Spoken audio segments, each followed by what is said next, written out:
Hello, welcome to Sip and Spills. In this video, you will see Representative Jasmine Crockett, Mandy Gunasekara, Representative of New Mexico, 1st Congressional District. She is also Representative for Climate and Energy Strategist for Trump. And Project 2025 calls for an end to American climate leadership. He wants to end her career. You know, some people you can tell, don't put your hands near the dog's face because he will bite. But for some strange reason, they don't believe and does it anyway, until the dog literally bites their hand completely off. You will also see Ayanna Pressley expose the lies, Melanie Stanford, and Sky Perryman. Republicans have been using the House Oversight Committee meetings to air grievances about the Biden-Harris administration and show off their bold new vision for America. Unfortunately for them, Texas Representative Jasmine Crockett has been busy exposing their lies and making absolute fools out of them. You know, this hearing is actually the best example of what waste, fraud, and abuse looks like, because the only reason we're having this hearing is because somebody got their feelings hurt in a debate, and I don't understand why we're wasting taxpayer dollars. Next time, tell your big boy to show up and be ready to handle the woman in the room who hopefully will become the next president of the United States. Nevertheless, while we do have two amazing authors from Project 2025, which it seems like everybody got the memo, like, yes, I'm going to double down and say it's my thing, but I'm going to make sure I also say that it ain't our homeboys thing, because we know that it doesn't poll very well with the American people, because the American people are woke enough to recognize that there is nothing good in it for them. So with that being said, Ms. Perryman, I'm just curious, and this is yes or no. Is Trump's name ever mentioned in Project 2025? Yes or no? Just yes or no. I got you. Within the document itself, yes. There are a number of references to the former administration. So is Trump's name mentioned just one time? I believe it's mentioned more. Okay. 5 times. I haven't counted. Oh, okay. Well, if I told you that his name is mentioned approximately 312 times, would you have any reason to dispute that? I don't have any reason. Okay, thank you very much. So it's interesting that we want to try to pretend. We're not going to pretend in here. We're going to work with facts and not fiction. So here's the bottom line. Absent major reforms, Vice President Harris's $42 billion program is wired to fail. It's time to correct course. Get rid of all the extraneous political goals and focus on quickly connecting Americans. Now I'm actually going to talk about Texas, because I believe that the testimony has been somewhere around the fact that no money has actually been disputed as it relates to rural broadband. I'd also ask for unanimous consent to admit this article from the USDA.gov. USDA officials attend groundbreaking to expand high-speed internet access in rural Texas, dated March 7th, 2024, Italy, Texas. Without objection, so ordered. Thank you so much. With respect, that was not the testimony. Oh, I thought you said no dollars had been spent. The largest single program. My question is, did you not say $42 billion.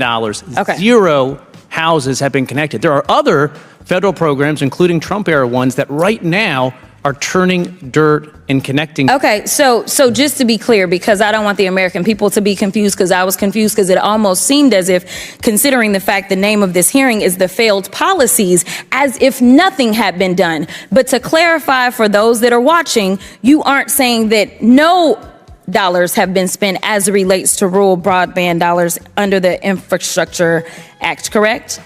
To be clear, for the signature effort, $42 yes or no? billion, have any dollars been spent? not a $1. single person has been connected. That's not my question, though. My question was, have any issues? Senator Ted Cruz from Okay, Texas I'm going to move on. I'm reclaiming my time at this point. Many of these bills, I'm reclaiming my time, which means, Chairman, I'm going to ask you to stop my time, because the witness is not. Are you asking him a question, or are you? No, I'm not asking him a question. I reclaim my time. All right. The chair recognizes Ms. Crockett. Okay, now I was at 41, y'all, so go back up. We'll give you 9 more seconds. Okay, thank you so much. Here's the deal. You've testified a lot about the problem with the broadband rollout being diversity, equity, and inclusion. You said DEI, I don't know how many times, which is one of the issues that Project 2025 takes issue with.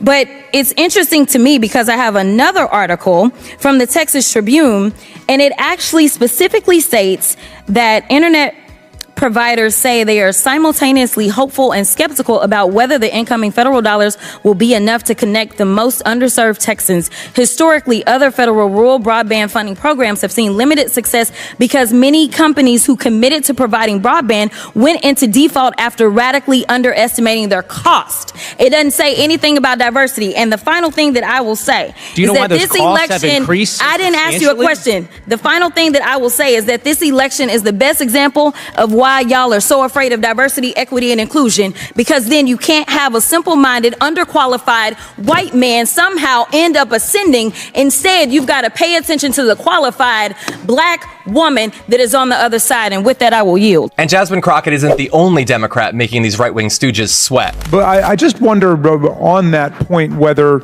any of the witnesses would comment on this unprecedented defection of former Trump officials from supporting him. And anybody, who is on the Project 2025 side wants to weigh in on that, or Ms. Perryman, what you say about Vice President Pence and these former cabinet officials who've abandoned Donald Trump.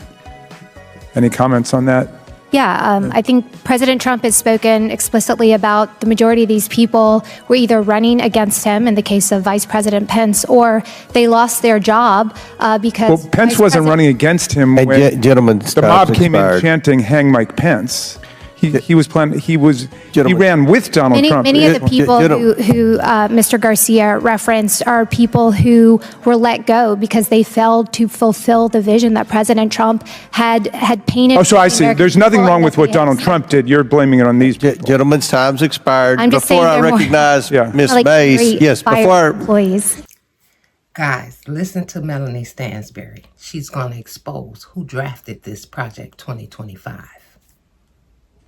yes. I respect it takes a lot to put yourself out there to come and testify in front of Congress. And I know that some of this ground has been covered before, and I really do appreciate the transparency that all of you have brought about your backgrounds, about your positions, and about your perspectives on the policy issues. But just to kind of put it all in one place, I want to quickly go through, and I'm going to mostly state it. I'll ask some questions as we go. Mr. Carr, I know you've said this has been asked and answered several times, but just, going back, we know you're currently serving in the FTC. You've been serving there since 2017, since Donald Trump appointed you, and you are the author of the FCC chapter of 2025, Project 2025, correct? It's just a yes or no. Well, so just to be clear, yes, you are. Thank you. I appreciate it. Mr. chapter you Krikorian. reference was done in my personal capacity Yes. after The getting answer is a yes. Yes, Mr. clearance from the Krikorian, FCC Council. I just want to clarify that wasn't in my official Mr. capacity. Krikorian, you serve as the ED of the Center for Immigrant Studies. You are also on the advisory board of Project 2025. Your organization has been actually designated as a hate group by the Southern Poverty Law Center. Dr. Hobbs, thank you for your service to this country. I understand you're a veteran and an academic. I do very much respect your background and your work. You're involved in the Independent Women's Forum, which is also involved in Project 2025. You've had a number of authors and contributors from the Women's Forum that are participants in Project 2025. And Ms. Gunasekara, I know we've already covered this, but you're a former chief of staff for the Trump administration at the EPA, and I think you've been very clear about your role in drafting the EPA section of Project 2025. So I think it's very clear this hearing is actually about Project 2025. So with that, Mr. Chairman, I would like to ask for unanimous consent to enter the entire Trump Project 2025 into the record so that the American people can have it at their disposal for reference for this hearing. Very good. I don't think anyone on this side's ever read that, but apparently you all have, so we'll enter it into the record without objection. So ordered. Thank you so much. And again, I just appreciate the transparency of this particular committee, because last week, right after the debate, we tried to enter it into the record in the House Natural Resources Committee, and 3 members on the GOP side of the aisle actually objected to putting it in the record. And I have to say, we were genuinely shocked, because I've never seen an objection to a UC to put evidence in the record. But it was very clear in that hearing that the GOP was trying to distance themselves from this document. So, I think it's interesting that we're here today where we've got the authors of the document, and I just want to say welcome to the American people to your campaign stop on the Donald Trump campaign. Here we are in the Oversight Committee, and we've got a bunch of former Trump and current Trump officials. We've got authors of Project 2025, which is the blueprint for the next presidential transition. And the last stop for the Trump campaign was the House floor last night, because Donald Trump asked the House GOP leadership to put a CR on the floor that they knew was not going to pass, that had a voter bill attached to it, and then he told everyone to vote against it. You know, we've seen over the last almost 2 years how leadership has used this committee essentially as a campaign resource. They tried to impeach Joe Biden, they tried to impugn his family, and now here we are, and we are just 48 days, 47 days until the election, and now they're trying to attack Kamala Harris and use the resources of this committee and to platform future Trump administration officials and their agenda, and to try to normalize what are frankly very extreme policies. And we heard from one of the witnesses today that, in fact, not only do they support dismantling our federal government, but would support doing even more damage than was done during the Trump administration, and even what is recommended inside of this book. At a time when the leader of the Republican Party is trying to claim that he has no connection whatsoever to Project 2025, an outright lie, another lie like the one that he spews daily about Haitian Americans in Springfield, Ohio.